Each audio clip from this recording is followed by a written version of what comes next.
How would you describe her soul? If you feel her core essence, the part of you that was attracted to her, that's pulled to her. Soft.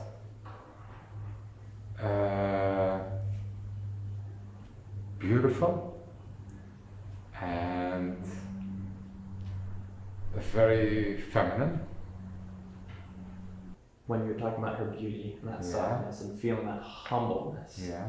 is that feeling that we're getting from the divine? Is that feeling of like that drops you to your knees? That's like there's something about this that inspires me It to is. be more of myself. Yeah. It inspires me to be beyond myself, beyond how I understood myself. That's the selfless part. Yeah, indeed. Yeah. And Diane, how do you feel when you're being witnessed by him? I feel more opening. Yeah, it's like you said, it's like the flower being witnessed and it's opening more and more, and yeah, in a way I see that somebody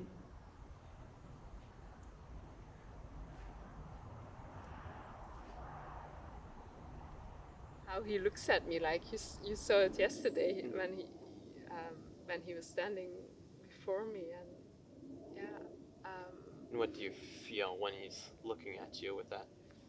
Well, I feel that I'm really seen. He sees me for who I am. Yeah. And he does bring a part out, like that feminine part that didn't come out before. And I can much more surrender, although it's difficult. So I still struggle with it. Sometimes I'm trying to be too much in control, or I'm shielding off, but if I really go with the flow, I know, okay, I can surrender. He's seeing your divinity more than you can see your divinity. So he's transforming you with his witnessing of your divinity. Just him being here, just his presence, who he is as a soul, seeing you, is asking you to be larger, to be bigger, to be full. And then as he's witnessing, it's penetrating you, and you are becoming that. You're becoming yourself more fully.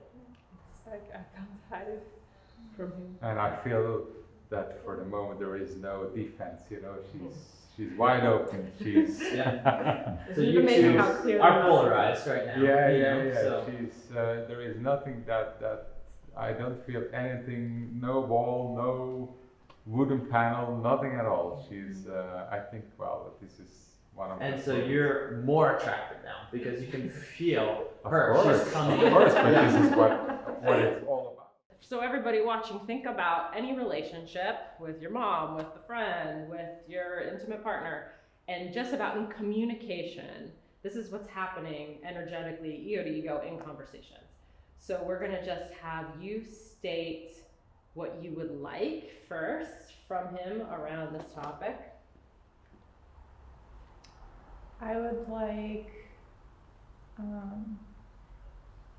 financial support from you and emotional support from you unconditionally as I'm figuring out how to build my business venture around my voice and my writing and bringing that to the world.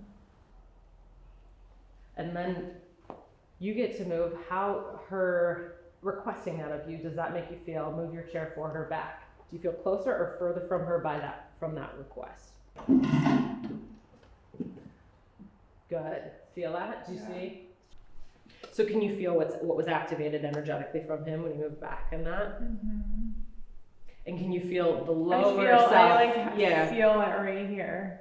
That I can feel that too. Okay, so Yeah. let's just hold that for a second, because actually just holding that consciously is healing work for both of you. It's from this divine loneliness that cuts and just can break us, that it leaves a hole for God.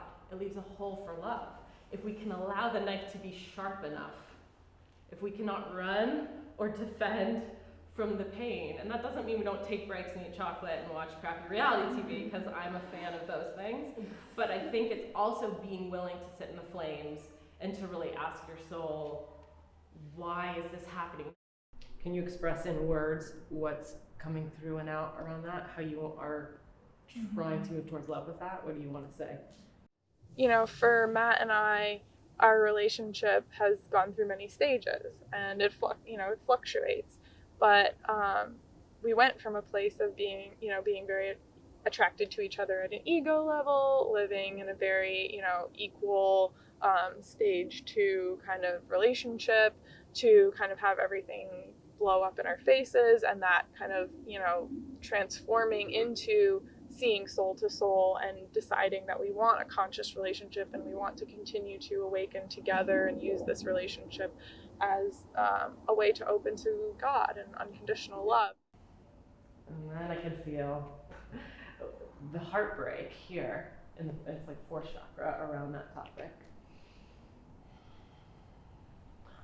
Bring it into that heartbreak right there. If I just went by my marriage and family therapy training, it would kind of be like, yes, it's time to, release that and move on, find your power. But what I see on a soul level so often, what has to happen is the grieving for the potential lost in that lifetime, for that where that person's stuck. How we can't drag someone to consciousness. How sometimes we have to allow them to be stuck and love them like a little child and be like, I see you're stuck and I wish you could join me. And it kills me you can't join me, but I'll still love you and I'll still hold vision for your process. Yeah, do you see? She's so attracted to you right now. If we're really asking for a soul relationship, that's a different thing. That's a different thing, because that's not about what your ego wants. It's about surrendering to love.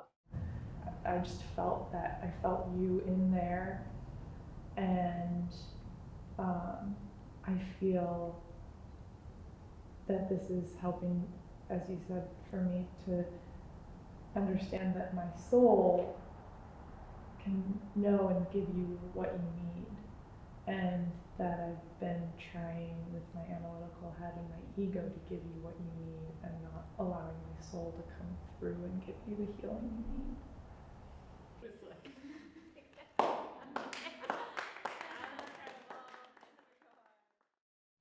Could you feel that surrender in her? I could. I feel like sort of what was being exchanged, I don't know whether to call it a message or energy or what, all of the above. Mm-hmm. It's probably soul to soul. Yeah, it's probably the most intense thing I've ever felt between us on a conscious level. Yeah. What I'm learning about unconditional love with her, I actually can turn around onto myself, because that's one of the issues I've always had is self-love.